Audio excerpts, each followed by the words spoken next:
ہشام کلبی رحمت اللہ علیہ، ایک عرب میں قبیلے بنو کلب کے بزرگ گزرے، ہشام کلبی، فرمایا اللہ نے وہ حافظہ دیا تھا جو شاید آج تک کسی کو ایسا نصیب نہیں ہوا ہے۔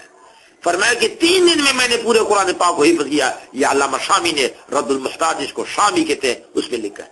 اور ہمارے امام اعظم ابو حنیفہ رحمۃ اللہ علیہ کے شاگرد امام محمد رحمۃ اللہ علیہ نے 1 ہفتے میں یعنی 7 دنوں میں پورے قرآن پاک کو حفظ کیا تھا۔ کیا شان ہے ان لوگوں کی۔ اور ہمارے موجودہ زمانے میں وفاق المدارس کے جو صدر ہیں مولانا سلیم اللہ خان صاحب مدد اللہم العالی، ان کے بارے میں آتا ہے کہ انہوں نے جا کر کیا ہے کہ 1 مہینے میں پورے قرآن پاک کو حفظ کیا۔ باقاعدہ کتابوں میں یہی چیز لکھی ہوئی ہے کہ ان کا حافظہ بڑا مضبوط تھا کہ 1 مہینے میں پورا قرآن پاک کو حفظ۔ یہ اللہ کی دین ہے، خدا کی دین کا موسیٰ سے پوچھیے احوال کہ آگ لینے کو جائے پیمبری مل جائے۔ آگ لینے جا رہے ہیں، وہاں سے نبوت ملتی ہے، تو جس کی اللہ پاک دین پہ چلنا آسان فرما دیتے ہیں، اللہ پاک ان کو قوت حافظہ کی نعمت سے دولت سے نواز دیتے ہیں۔ تو عرض یہ کر رہا تھا کہ یہ قوت حافظہ بھی جا کر خدا کی جا کر کیا ہے برکتوں میں سے ایک بہت بڑی برکت ہے۔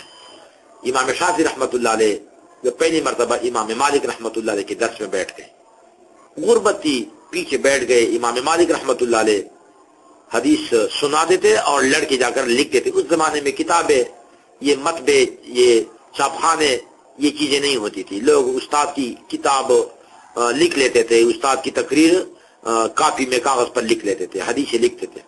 تو امام شافعی صاحب فرماتے رحمۃ اللہ علیہ میں پیچھے بیٹھ گیا، امام مالک کی میرے اوپر نظر تھی، میں نے تین کا اٹھایا اور تین کا منہ میں دباتا، لعاب لگاتا، تھوک لگاتا اور پھر اپنے ہاتھ پر لکھتا جو حدیث و سناتے۔ جب درس حدیث ختم ہو گیا، امام مالک صاحب رحمۃ اللہ علیہ نے مجھے بلایا کہ بیٹے ادھر آ جائیں۔ امام شافعی اور ان کی آپس میں پہلی ملاقات ہے۔ کہا کہ بیٹے کہاں سے آ رہے ہیں؟ میں نے کہا مکہ معظمہ سے آ رہا ہوں۔ کیا نام ہے؟ میں نے کہا محمد شافعی۔ شافعی ان کا جد امجد تھا، اس کی طرف منسوب ہے، محمد ابن ادریس، باپ کا نام ادریس الشافعی۔ کہا کہ کیا لکھ رہے تھے؟ دکھائیں۔ میں نے ہتھیلی دکھائی، ہتھیلی تو صاف تھی، تو تین کے سے میں لکھتا تھا، تین کا جا کر منہ میں دباتا تھا، لعاب لگاتا تھا۔ کہا کہ مجھے دکھا، میری تمہاری اوپر نظر تھی، کیا لکھا ہے؟ پھر مجھے ڈانٹا کہ آپ کو شرط نہیں آتی، حدیث پاک کے ساتھ مذاق کر رہے ہیں، حدیث لکھتے کیوں نہیں اور اپنے ہاتھ سے لکھ رہے ہیں؟ مجھے دکھا ہاتھ پر کیا لکھا ہے، ایک حدیث بھی تو دکھا۔ مجھے ڈانٹا۔ امام شافعی فرمایا کہ میں نے کہ استاد جی بات یہ غربت ہے، قلم دوات کی طاقت میں نہیں رکھتا، نہ میرے پاس کوئی کاغذ ہے، خالی ہاتھ آیا ہوں مکہ معظمہ سے۔ میں نے کہا حضرت جی الحمدللہ آپ کی حدیثیں لڑکوں نے کاغذ پر لکھی ہیں، لیکن میں نے اپنے دل پر لکھی ہیں۔ آپ نے اس مجلس میں، اس درس میں 127 حدیثیں روایت کی ہیں، بیان کی ہیں۔ استاد محترم مجھ سے پوچھ لو، میں آپ کو 127 حدیثیں سنا سکتا ہوں زبانی۔ جو آپ سے سنا ہے میں نے اپنے دل سے سنا ہے، میں نے دل کے اوپر لکھا ہے، لڑکوں نے کاغذ پر لکھا ہے، میں نے دل پر لکھا ہے۔ سناؤ کا امام مالک صاحب حیران ہو گئے، کیسے ممکن ہے 127 حدیثیں اور زبانی؟ تو امام شافعی صاحب نے فر پر سنائی۔ تو کہا کہ مجھے امام مالک صاحب نے رحمۃ اللہ نے سینے کے ساتھ لگایا کہ بیٹے آپ جیسا آدمی تو میں نے آج پہلی مرتبہ دیکھا، اتنا قوت حافظہ۔ کہا کہ بیٹے آپ میرے مہمان ہوں گے، آپ بس میرے ساتھ ہوں گے۔ تو کہا کہ اللہ کی شان ہے کہ غریب آدمی تھا اور جا کر مسافر تھا، کوئی بندوبست کھانے پینے کا نہیں تھا۔ امام مالک صاحب نے مجھے اپنے گھر رکھا کہ تو بڑا قیمتی آدمی ہے، اس کو میں اپنے گھر سے کھلاؤں گا اور پڑھاؤں گا۔ تو امام شافعی رحمۃ اللہ علیہ نے جا کر کیا امام مالک کو 127 حدیث فر پر سنائی کہ لڑکوں نے کاغذ پر لکھی ہیں، میں نے دل پر لکھی ہے۔ یہ قوت حافظہ، تو حافظہ میں یہ برکت یہ دین سے ہوتا ہے۔ امام وکی فرماتے ہیں، امام شافعی رحمۃ اللہ علیہ فرماتے ہیں کہ میں نے اپنی استاد محترم امام وکی سے پوچھا، شکوت الى وکیل سوء حفظی فاوصانی الى ترک المعاصی فان العلم نور من الہی ونور اللہ لا یعطی لعاصی۔ امام شافعی صاحب فرماتے ہیں میں نے اپنے استاد محترم امام وکی سے پوچھا کہ میرا حافظہ کچھ کمزور ہوتا جا رہا ہے، فرمایا کہ گناہوں کو چھوڑ دیں، اس لیے کہ علم نور ہے اور نافرمانوں کو یہ نور نصیب نہیں ہو سکتا۔ استاد محترم نے کہا کہ مجھے نصیب کی، ویسے بھی وہ امام نیک لوگ تھے، تو بہرحال کہا کہ اور بھی میں نے کوشش کی تو اللہ نے ایسا حافظہ دیا کہ جیسے میں نے ابھی بتا دیا کہ 127 حدیثیں ایک مجلس میں زبان ان کو یاد ہو جاتی ہے، اور پھر اللہ پاک نے آگے کتنا ان سے کام لے لیا کہ قوت ایک حافظے کا زیادہ دار و مدار وہ کس پر ہے؟ گناہوں سے بچنے پر ہے، کہ انسان گناہوں سے بچنے کی کوشش کرے اور عقل حلال کرے، حلال کھائے، حرام سے اجتناب کرے، تو اللہ پاک انشاءاللہ پھر اس کو ایسا حافظہ دیں گے، برکت دیں گے کہ دنیا اس سے فائدہ اٹھائے گی۔ تو یہ تو حافظے میں برکت، یہ دین کی برکت سے ہو سکتا ہے۔ ایک ہے مال میں برکت۔ حضرت لیث بن سعد رحمۃ اللہ علیہ مصر کے امام گزرے ہیں۔ امام شافعی صاحب فرماتے تھے کہ حضرت لیث رحمۃ اللہ علیہ یہ امام مالک صاحب سے اجتہاد اور جا کر کیا کہ علمیت میں کم نہیں تھے، لیکن شاگردوں نے ان کا علم آگے نہیں پہنچا۔ اگر ان کو تکڑے شاگرد ملتے تو امام لیث کا علم اجتہاد آگے دنیا تک امت تک وہ پہنچاتے، لیکن ان کو شاگرد نہیں ملے۔ امیر کبیر تھا حضرت لیث، بڑا کاروبار، 90,000 دینار سونے کا ہوتا تھا، 90,000 دینار اس کی سالانہ آمدنی، لیکن حضرت اتنے فیاض اتنے سخی کہ حضرت پر زندگی بھر میں کبھی ایک دن بھی جا کر زکوٰۃ فرض نہیں ہوئی۔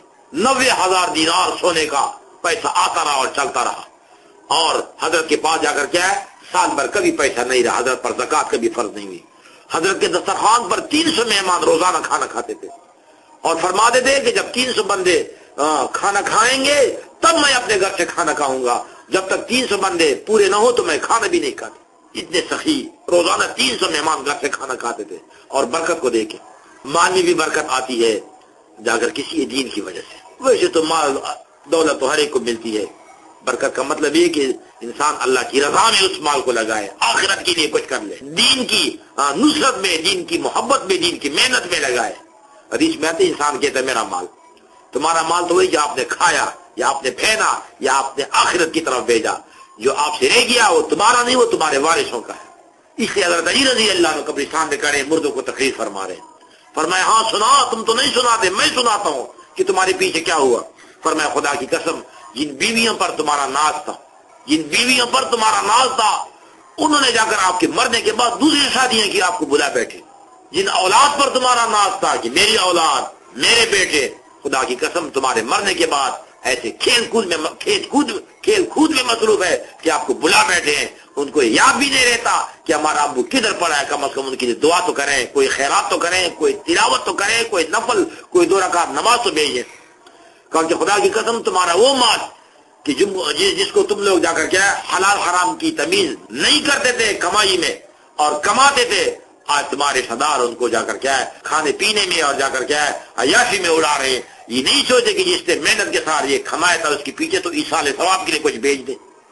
یہ ان کو نہیں، ہمیں سنا رہے زندوں کو کہ یہ بیوی بھی کل تمہیں چھوڑ دے گی، بلا دے گی، یہ اولاد بھی کل تجھے بلا دے گی، یہ مال بھی تمہارا چھوٹ جائے گا۔ مال تمہارا وہی حدیث میں آتا ہے جو آپ نے کھایا یا پیا یا آخرت کی طرف بھیجا، جو رہ گیا وہ تمہارا نہیں، وہ وارثوں کا ہے۔ مال دولت میں برکت یہ دین سے آتا ہے، دین ہے تو مال دولت میں برکت ہے۔ ٹھکانے پر، جگہ پر وہ مال خرچ ہوگا، مساجد میں، مدارس میں، یتیم خانوں میں، نیک لوگوں پر، رفاع عامہ میں، خدمت خلق میں وہ مال کیا ہوگا خرچ ہوگا، ورنہ فضولیات میں خرچ ہوگا۔ یہ ہمارے ایسے ساتھی ہیں، مجھے بتایا کہ فلاں کے پاس جا کر کیا ہے کہ بڑا مال ہے لیکن کتوں کو کھلاتا ہے، کتوں کو کھلاتا ہے وہ آدمی، اللہ کا بندہ کسی درس میں، کسی مسجد میں، کسی رفائی کام میں نہیں لگاتا بلکہ کتوں کو کھلاتا ہے۔ کوئی نشے میں جا کر مال کو اڑاتا ہے، کوئی عیاشی میں اڑاتا ہے، کوئی کتوں میں اڑاتا ہے، کوئی گناہ کے کام و دند میں جا کر لگاتا ہے۔ تو خوش قسمت ہے وہ لوگ کی جو جا کر جس کو اللہ نے مال دیا، دولت دی، تو اللہ کی رضا کے لیے، آخرت کے لیے اس مال کو استعمال کیا کہ آخرت میں اس کو جا کر اس کا فائدہ مل جائے۔ مال و دولت میں برکت یہ ہے کہ اللہ کی رضا کے لیے بندہ جا کر خرچ کر لے۔ اور اولاد کی برکت، اولاد میں برکت یہ ہے کہ جا کر کے اولاد نیک ہو۔ جیسے کہ میں نے ابھی بتا دیا کہ مولانا عبید اللہ انور صاحب رحمۃ اللہ علیہ فرماتے تھے کہ الحمدللہ میری اولاد نیک ہے، بیوی نیک ہے، کہ میں یہ دعا پڑھتا ہوں کہ ربنا حب لنا من ازواجنا وذریاتنا قرۃ اعین، اے ہمارا رب ہمیں دنیا میں ایسی بیویاں دے، اولاد دے جن کو دے کر جا کر کیا ہماری آنکھیں ٹھنڈی ہو جائے۔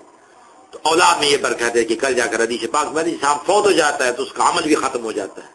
3 قسم کا عمل پیچھے ملتا ہے، صدقہ جاریہ اس سے پیچھے چھوڑا ہے، مسجد ہے، سرائے ہے، ہیڈ پمپ ہے، کنواں ہے، کوئی ٹیوب ویل ہے، کوئی مہمان خانہ ہے، کوئی گلی وغیرہ اس سے بنائی ہے، کوئی اور کار خیر کی ہے، صدقہ جاریہ پہنچتا ہے، یا اس سے پیچھے علم چھوڑا ہے جس سے فائدے اٹھا رہے تھے لوگ، یا اس سے پیچھے نیک اولاد چھوڑی ہے۔ جس کو نیک اولاد مل گئی اس کو گوئے کہ دنیا کی ساری نعمتیں مل گئی۔ اس دور میں نیک اولاد کا ملنا بہت مشکل ہے، جو والدین کے لیے آنکھوں کی ٹھنڈک کا ذریعہ بہت مشکل ہے۔ نصیبوں سے نیک اولاد ملتی ہے، جس نے ماں باپ کی خدمت کی تو اس کو انشاءاللہ اللہ تعالیٰ اولاد بھی ایسی دیں گے کہ وہ اولاد اپنے ماں باپ کی خدمت کرے گی۔ آج ہم دنیا میں دیکھ رہے ہیں کہ ہر آدمی ذہنی سکون کا جا کر کیا ہے تلاش میں ہے، ذہنی سکون نہیں ملتا، ذہنی سکون تقریباً 100% لوگوں کا ختم ہو چکا ہے۔ رسول پاک ہم فرماتے ہیں اعمال میں برکت ڈھونڈتے ہیں یا رزق میں برکت ڈھونڈتے ہیں تو اس کو جا کر صبح کی نماز میں اشراق چاشت میں تلاش کریں۔ اور بزرگوں نے لکھا ہے کہ صبح کی چاشت کی نماز میں بڑی برکت ہوتی ہے اور اللہ تعالیٰ انسان کے لیے رزق میں فراوانی دیتے ہیں، برکت دیتے ہیں۔ اور اللہ فرماتے ہیں حدیث قدسی ہے کہ میرے بندے تو دن کے شروع میں میرے لیے 4 رکعت نفل پڑھ لو، میں دن کے آخر تک تمہارے سارے کام میں نمٹاؤں گا۔ تجربے کی بات ہے کہ جو بندہ دن کے شروع میں 4 رکعت اللہ کی رضا کے لیے پڑھے گا، اللہ پاک انشاءاللہ شام تک اس کے سارے کام نمٹائے گا، سارے کام بنا دے گا، سکون والی زندگی دیں گے۔ حضرت سعید ابن المسیب رحمۃ اللہ علیہ مشہور بزرگ ہیں، سعید ابن المسیب رحمۃ اللہ علیہ، تو وہ فرماتے تھے کہ الحمدللہ 50 سال سے میرا معمول چلا رہا ہے کہ مسجد نبی صلی اللہ علیہ وسلم کی پہلی صف میں میں نے نماز با جماعت پڑھی ہے۔ فرمایا 50 سال سے میرا معمول چلا رہا ہے کہ مسجد نبی صلی اللہ علیہ وسلم کی پہلی صف میں تکبیر اولیٰ کے ساتھ میں نے نماز با جماعت پڑھی ہے۔ فرمایا 50 سال سے میرا معمول چلا رہا ہے کہ الحمدللہ میں نے اذان کی آواز مسجد میں سنی ہے، اذان سے پہلے مسجد میں حاضر ہوتا تھا۔ اور 50 سال سے میرا معمول آ رہا ہے کہ عشاء خوفن کے وضو سے میں نے صبح کی نماز پڑھی۔ یہ ہے جا کر کیا ہے اعمال میں برکت، زندگی میں برکت اور اوقات میں برکت۔ فضیل ابن عیاض رحمۃ اللہ علیہ فرماتے تھے، بڑی پیاری بات لکھی ہے، وہ فرماتے تھے کہ جب مجھ سے گناہ ہو جاتا ہے تو مجھے پتہ چل جاتا ہے کہ آج مجھ سے گناہ ہو گیا۔ کہا کہ خدا کی قسم اس دن جا کر میری بیوی بھی میری بات نہیں مانتی، میرا بیٹا بھی نہیں مانتا، میرا نوکر بھی شرارت کرتا ہے، حتیٰ کہ سواری کا گڈھا کھوتا بھی جا کر لاتے مارتا ہے۔ تو میں سوچتا ہوں کہ مجھ سے کوئی غلطی ہو گئی ہے، میں فوراً اللہ کے سامنے توبہ طائب ہو جاتا ہوں۔ ہم تو ڈھونڈتے ہیں کہ مجھے بیماری ہے، مجھے تکلیف ہے، مجھے پریشانی کس وجہ سے ہے، لیکن اللہ نے پہلے سے بتایا اللہ کے نبی صلی اللہ علیہ وسلم نے کہ یہ جا کر کیا ہے کہ گناہوں کی نحوست کی وجہ سے انسان کو پریشانی آ جاتی ہے، سارے کام بگڑ جاتے ہیں، اور نیکی کی برکت سے اللہ تعالیٰ جا کر کیا ہے سارے کام بنا دیتے ہیں۔ تو بعض لوگ دولت کو سکون کا ذریعہ سمجھتے ہیں، بعض لوگ جا کر کیا ہے کہ زمینوں کو جائیداد کو سکون کا ذریعہ سمجھتے ہیں، بعض لوگ منشیات کو سکون کا ذریعہ کہ نشہ پی کر جا کر سکون حاصل ہوگا، بعض لوگ جنسی خواہشات کو جا کر سکون کا ذریعہ سمجھتے ہیں، اور بعض لوگ جا کر کیا ہے کہ وزارت اور امارت کو اور دولت کو اور کرسی کو سکون کا ذریعہ سمجھتے ہیں، لیکن ایسا نہیں۔ اللہ پاک فرماتے ہیں میرے بندو تمہارے پاس جا کر دولت کے انبار لگ گئے ہیں لیکن آپ کو سکون نہیں ملا۔ اے میرے بندو تمہارے پاس جا کر کرسی آ گئی، وزارتیں آ گئی اور جا کر کیا مختلف عہدے آ گئے لیکن آپ کو سکون حاصل نہیں ہو سکا۔ اے میرے بندو آپ کے پاس جا کر کیا ہے کہ کھیلوں کا سامان آ گیا، کھیلوں میں زندگی گزاری لیکن آپ نے اس سے سکون حاصل نہیں کیا۔ اگر سکون تلاش کرنا ہے تو سکون آپ کو میری عبادت میں، میری یاد میں ملے گا، اس لیے کہ اللہ کا پہلے سے اعلان ہے 1400 سال پہلے، الا بذکر اللہ تطمئن القلوب، لوگوں اللہ کی یاد میں دلوں کو سکون نصیب ہوتا ہے، اللہ کی عبادت میں دلوں کو سکون نصیب ہوتا ہے۔ اللہ پاک سکون نصیب فرمائے، اللہ پاک دین کی سمجھ نصیب فرمائے، دین پہ چلنا آسان فرمائے، عبادات کا ذوق نصیب فرمائے۔ سکون ہے تو دین میں ہے، واللہ اس کے بغیر کہ سکون کی کو تلاش کرنا یہ حماقت ہے۔ اللہ رب العالمین آخرت کی آنکھیں کھول دے ہماری، اللہ آخرت کی فکر نصیب فرمائے اور دین میں سکون نصیب فرمائے، دنیا آخرت کی سعادت کامیابی نصیب فرمائے۔ صلی اللہ تعالی علیہ